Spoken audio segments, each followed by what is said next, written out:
Sure. So they will have compliance reporting obligations to report on their compliance with the DMA to the European Commission, and they'll be subject to that on an ongoing basis. They'll also be subject to bring any acquisitions that they undertake to the Commission's attention, as we've previously discussed.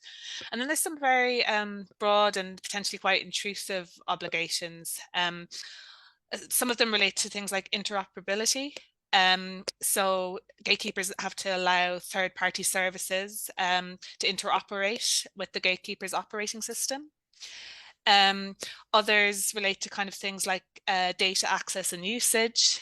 So there's a ban under the DMA, for example, on combining personal data across different sites of the gatekeeper without the end user's consent. So that kind of thing will entail the gatekeepers amending their business model in order to comply with the obligations under the DMA. There are obligations around the distribution and bundling of services. So one of the other obligations is a ban on preventing business users from offering the same products or services to end users via third-party intermediation or their own direct channels at different conditions or prices. So I think all of these kind of things are going to really impact the way the gatekeepers do business and mean they're going to have to change their model.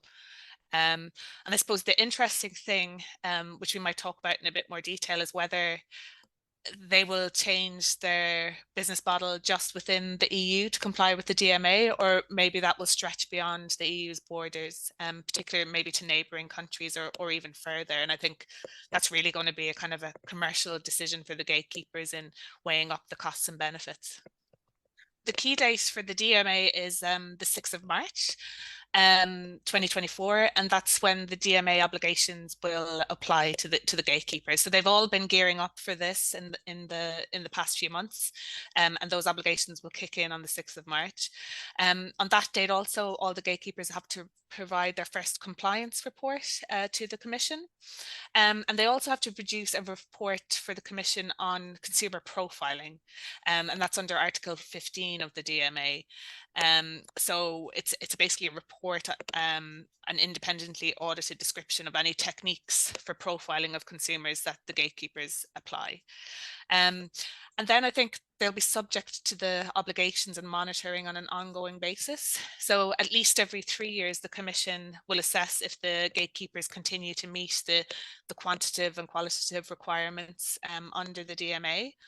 And if the core platform services that are subject to the DMA need to be amended. So that will likely change over time.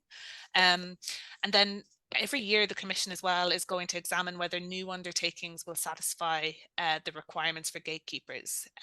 So for example, Booking.com has actually said that they are likely to be designated in the next round of designations by the Commission. So there'll be a 7th gatekeeper potentially next year.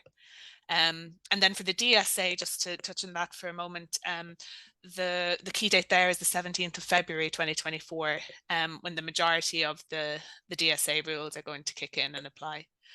And I think we'll also see potentially, you know, there are a number of appeals ongoing of the designations under the DMA. So we'll see the results of those, and those are going to be quite interesting as well, I think, in informing in the scope of it and how the courts interpret it.